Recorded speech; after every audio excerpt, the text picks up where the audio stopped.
My name is Helen and I am here on behalf of West Wicklow Environmental Network. We're jointly hosting today's event with the local authorities' Waters programme. Today's event is a celebration of the Slaney. It's a Water Heritage Day event as part of Heritage Week. And we're here at Castle Ruddery Organic Farm, owned by Dominic Quinn and Hilda Crampton.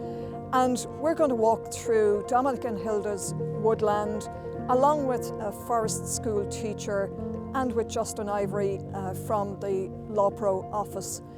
Going to look and meet with some of the native trees in the woodland and go down to the banks of the Slaney.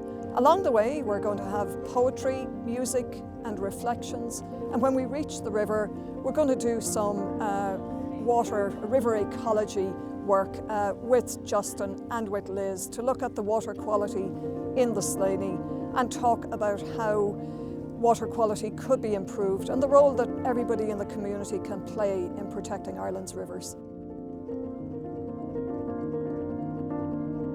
So I'm Hilda and I'm Dominic. And together we run Castle Ruddery Organic Farm here in West Wicklow. The main enterprise on the farm is organic vegetables, which we have been growing here on the same land since 1989. It's a small farm, it's about 28 acres in total, and we have it divided into some nice permanent pastures. We have a good sizable woodland that we have here. We planted in 1994. It's mostly in oak wood, and the rest is filled with little pocket forests and ponds and all sorts of wildlife areas.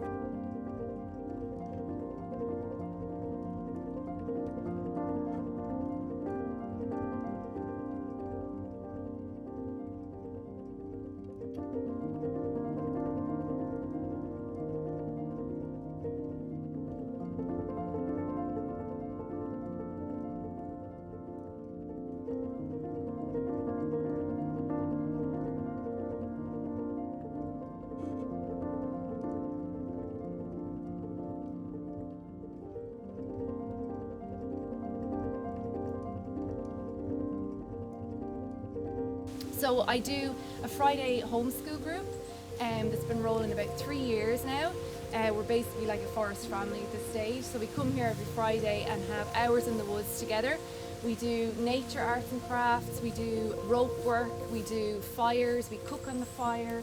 We go down to the Slaney like you're going to do today and we pond dip, and you'll find lots down there to tell you. We are all about the caddisfly larvae and the mayfly larvae and all the dragonflies that go by. We found a fish there a few weeks ago, a fish, freshwater shrimps. There's lots happening in the Slaney, I'll tell you. But yes, so very lucky to be here. We set up our tarp here, we have our fire bowl here, the kids hang up their bags in there, we have our lunch together at the farm, they all get their veg in the farm shop after. So it is as idealistic as I'm describing, and I'm very, very lucky to be here on Dominic and Hilda's land. Very grateful.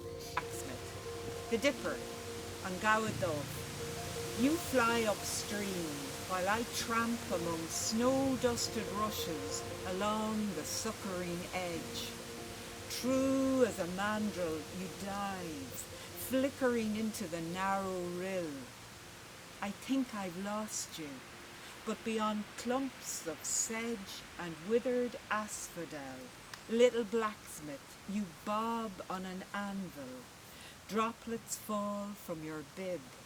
Hammer to chisel, you hurtle notes higher and higher above the river, your treble bell pealing across the heath. Thank you. Right, I love it. Thank you.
Ach a shiro lam tishke Gaminik solo Agus bashke goes finta Egma now de verbo Da vainche kadinish No raya gedango Sasanig the lipen mar lipen Shanavroy Chich nikef chi ailte Chi launta duikyo Agashu mar heren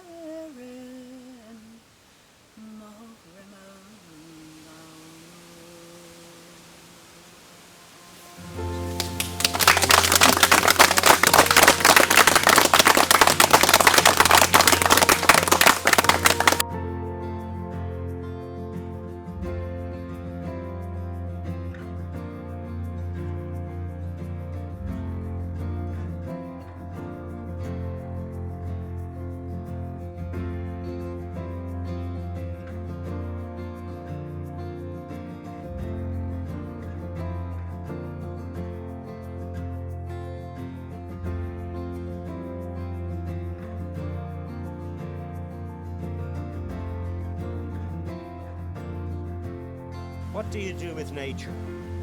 Well, you do two things. You develop it, as we must, if we are to survive, to produce food for ourselves.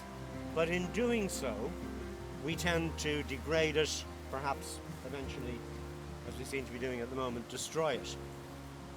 Or you take the American National Park model and you preserve it. And if you think of it, preservation is a very static word. You know, you think of Victorian preserves, like something you seal in a bottle.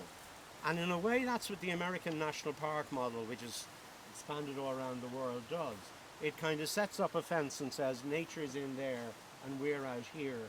And our only place in nature is either as tourists or as scientists.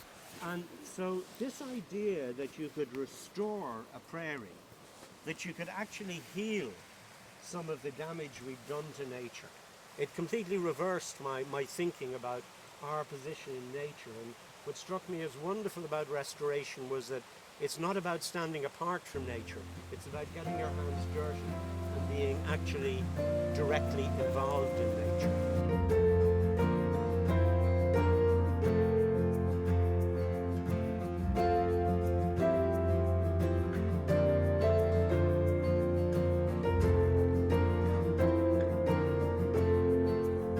Coordinate all the efforts around implementing the objectives of the Water Framework Directive. We do that in different ways. We sort of have two main teams within the organisation. We have our catchment science team and we have our communities team, and above that we have our senior management team.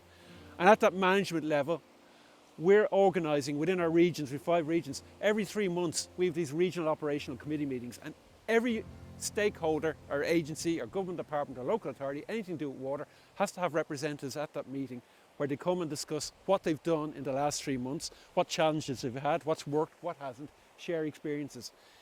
It's amazing, since that has started to happen, things have really changed. The conversations that are happening have become so much pro-environment, pro-positivity towards getting our waters back to where they should be. It's almost like we don't force anyone to do anything, but I think when they're all in a room together, nobody wants to be the person looking bad. So there's almost that internal competition driving them all to try but it's good. They're now all talking to each other. They're now trying to help each other out. Is it happening quick enough or fast enough? Probably not. But the landscape is a hell of a lot different than it was 8 years ago in terms of the conversations that are taking place. As well as engaging with local authorities and agencies, we come out to the communities, to your residents association, your schools, your tidy towns groups, and we do a number of things. If you're not aware of your local river or stream or lake, whatever it might be, we try and raise awareness of that and try and get appreciation of it. So people, oh, I didn't realise we had a river there. Just never realised all that life was in it. So when people become aware of it, they suddenly go, hey, I want to protect this. What's going on here? You know, what's the water quality like there? Oh, it's not good. Why is it not good? So they suddenly get engaged and want to do stuff. When they get engaged, we then can help them. We give advice about things they can do, actions they can take, and we can provide small amounts of funding for some of those projects or those awareness events as well. So that's in a nutshell what we do. If you want to find out more, we have a website, lawwaters.ie.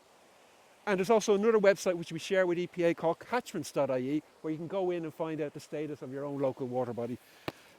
Take one, hand them on, and take them home, look us up.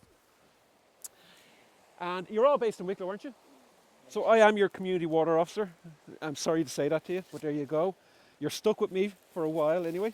So we don't have business cards, so I've literally cut out the signature from my emails. They're very light. Paddy, take one, pass them on, don't let them blow away. If you want to reach out to me, to come and talk to you, whatever, give me a shout.